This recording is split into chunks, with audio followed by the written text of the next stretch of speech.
ಇಂಗುಲಗುಪ್ಪೆ ಕೃಷ್ಣೇಗೌಡರ ನೇತೃತ್ವದಲ್ಲಿ ರಾಜ್ಯದ ವಿವಿಧ ಮೂಲೆಗಳಿಂದ ಸಹಸ್ರಾರು ಸಂಖ್ಯೆಯಲ್ಲಿ ಇವತ್ತು ರೈತ ದಿನಾಚರಣೆಯನ್ನು ಆಚರಣೆ ಮಾಡಲಿಕ್ಕೆ ನಾವೆಲ್ಲರೂ ಕೂಡ ಇಲ್ಲಿ ಸಮಾಗಮಿದ್ದೇವೆ. ಇವತ್ತು ರಾಷ್ಟ್ರದ ಚೌಧರಿ ಚರಣ್ ಸಿಂಗ್ ಅವರ ಜನ್ಮದಿನದ ಅಂಗವಾಗಿ ಇದು ದೇಶದ ಹಸಿರು ಕ್ರಾಂತಿಯನ್ನು ಮಾಡಿದಂತ ನೆನಪಿಗಾಗಿ ಈ ದೇಶಕ್ಕೆ ಅನ್ನವನ್ನು ಕೊಡ್ತೀವಿ ಅಂತ ಹೇಳಿ ನಾವು ಈ ದೇಶದ ರಾಜಕಾರಣಿಗಳು ಮತ್ತು ಆಡಳಿತಗಾರರು ಮತ್ತು ಬಂಡವಾಳಶಾಹಿಗಳಿಗೆ ನೆನಪು ಮಾಡಲಿಕ್ಕೆ ಇವತ್ತು ರೈತ ದಿನಾಚರಣೆಯನ್ನ ನಾವು ಆಚರಣೆ ಮಾಡಬೇಕಾಗಿದೆ ಬಂಧುಗಳೇ. ಕಾರಣ ಇಷ್ಟೇ, ಕೇಂದ್ರ ಮತ್ತು ರಾಜ್ಯ ಸರ್ಕಾರಗಳು ಇವತ್ತು ಈ ದಿನವನ್ನು ವಿಶೇಷವಾಗಿ ಪರಿಗಣನೆ ಮಾಡಿ ರೈತ ದಿನಾಚರಣೆಯನ್ನ ರಾಷ್ಟ್ರೀಯ ಹಬ್ಬ ಅಂತ ಘೋಷಣೆ ಮಾಡಬೇಕಾಗಿತ್ತು. ಆದರೆ ಇವತ್ತು ಕೇಂದ್ರ ಮತ್ತು ರಾಜ್ಯ ಸರ್ಕಾರಗಳು ತಮ್ಮ ಮತ ಬ್ಯಾಂಕ್ಗಾಗಿ, ಓಟಿಗಾಗಿ, ತಮ್ಮ ಅಧಿಕಾರ ಲಾಲಸೆಗಾಗಿ ಇವತ್ತು ರೈತರನ್ನ ಕಡೆಗಣಿಸಿರ್ತಕ್ಕಂಥದ್ದು ನಮ್ಮೆಲ್ಲರ ಮುಂದೆ ಕಾಣ್ತಾ ಇದೆ.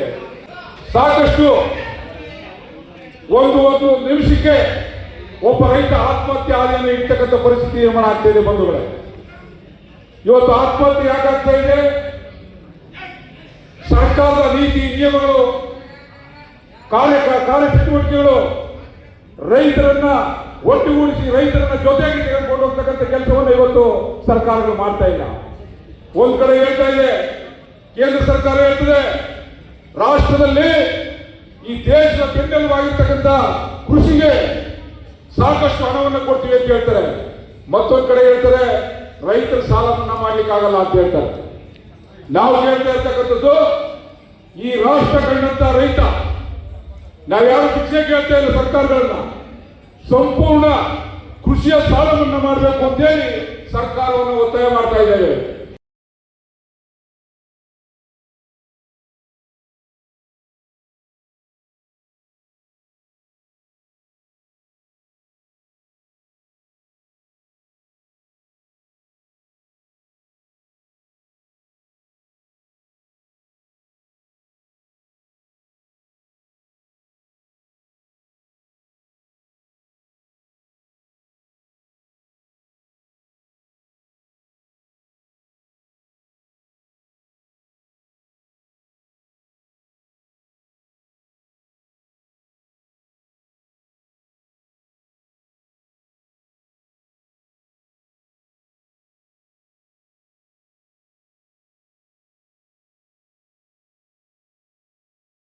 ಸಹ ರೈತ ದಿನಾಚರಣೆಯನ್ನ ಬಹಳ ಅರ್ಥಪೂರ್ಣವಾಗಿ ಈ ನಗರದಲ್ಲಿ, ಅರಮನೆಯ ನಗರದಲ್ಲಿ ನೆರವೇರಿದ್ದು ಅತ್ಯಂತ ಸಂತೋಷ ತಂದಿದೆ.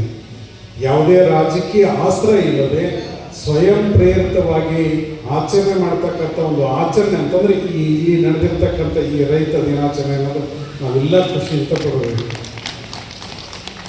ಎಲ್ಲರೂ ಎಲ್ಲವನ್ನು ಭಾಗ್ಯ ಕೊಡ್ತಾರೆ, ಆದರೆ ರೈತನಿಗೆ ಇನ್ನೂ ಯಾವುದೇ ಭಾಗ್ಯವನ್ನು ಕೊಡ್ತಕ್ಕಂಥ ಕೆಲಸ ಸರ್ಕಾರಗಳು ಮಾಡ್ತಾ ಇಲ್ಲ. ಅದಕ್ಕಾಗಿ ಸರ್ಕಾರಗಳಿಗೆ ನಾವೆಲ್ಲ ಒಗ್ಗಟ್ಟಾಗಿ ನಮ್ಮ ಬೇಡಿಕೆಗೆ ಗೊಬ್ಬರ ಆಯಿತು, ಬೀಜ ಆಯಿತು, ಎಷ್ಟೆಷ್ಟು ರೇಟ್ ಅದು ಪ್ರತಿ ವರ್ಷದಿಂದ ವರ್ಷಕ್ಕೆ ಹೆಚ್ಚಾಗ್ತಾ ಇದೆ. ಆದರೆ ಅದರ ಬೆಲೆ ಮಾರಾಟಕ್ಕೆ ಹೋದರೆ, ಬೆಳೆ ಬಂದಾಗ ಮಾರಾಟಕ್ಕೆ ಹೋದರೆ ಬೆಲೆ ಅತ್ಯಂತ ಕಡಿಮೆ ಆಗ್ತದೆ. ಅದಕ್ಕಾಗಿ ಇದು ಎಲ್ಲ ಏನು ಕೊರತೆ ಆಗ್ತಾ ಇದೆ ಅಂತಂದ್ರೆ ಸರ್ಕಾರಗಳು ತಮ್ಮ ಅಧಿಕಾರಕ್ಕಾಗಿ ಎಲ್ಲರಿಗೂ ಎಲ್ಲವೂ ಭಾಗ್ಯಗಳನ್ನು ಕೊಡ್ತಾ ಇದ್ರೆ, ಆದರೆ ಇಡೀ ದೇಶಕ್ಕೆ ಅನ್ನವನ್ನು ಕೊಡ್ತಕ್ಕಂಥ ರೈತನಿಗೆ ಒಂದಿಷ್ಟು ಕೈ ಹಿಡಿದ್ರೆ ರೈತ ನಿಮ್ಮನ್ನ ಸದಾ ಋಣಿಯಾಗಿರ್ತಾನೆ.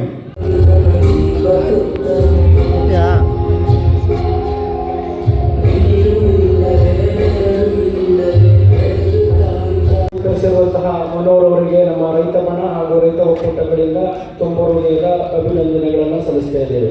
ಈ ಪರಮ ಪೂಜ್ಯ ದಿವಂಗತ KS ಪುಟ್ಟಣ್ಣಯ್ಯನವರು ನೆನೆಸ್ತಾ ಅವರಿಗೆ ನಮನಗಳನ್ನು ಸಲ್ಲಿಸ್ತಾ ಈ ವಿಶ್ವ ರೈತ ದಿನಾಚರಣೆಯ ಅಂಗವಾಗಿ ಏನು ಮೈಸೂರು ಚಾಮುಂಡೇಶ್ವರಿಯ ನಾಡಿನಲ್ಲಿ ನಾವೇ ಪ್ರತಿ 5 ವರ್ಷಗಳಿಂದ ಮಾಡ್ತಾ ಬರ್ತಿದ್ದೇವೆ. ಅದೇ ರೀತಿಯಾಗಿ ನಾನು ಹೇಳೋದನ್ನ ಈಗಾಗಲೇ ನಮ್ಮ ಹಿರಿಯ ನಾಯಕರುಗಳು ಮಾತಾಡಿದ್ದಾರೆ. ಈ ಕಾರ್ಯಕ್ರಮ ಉದ್ದೇಶದಿಂದ ಅವರ ವಿಶ್ವ ರೈತ ದಿನಾಚರಣೆಯನ್ನು ಮಾಡೋದಕ್ಕೆ ಹಿಂಜರಿತೆ. ಯಾಕೆ ಅಂತಂದರೆ 139 ಕೋಟಿ ಜನಸಂಖ್ಯೆ ಇರೋದು ಈ ದೇಶದಲ್ಲಿ. ಅದರಲ್ಲಿ 75-80 ಕೋಟಿ ರೈತರಿದ್ದಾರೆ.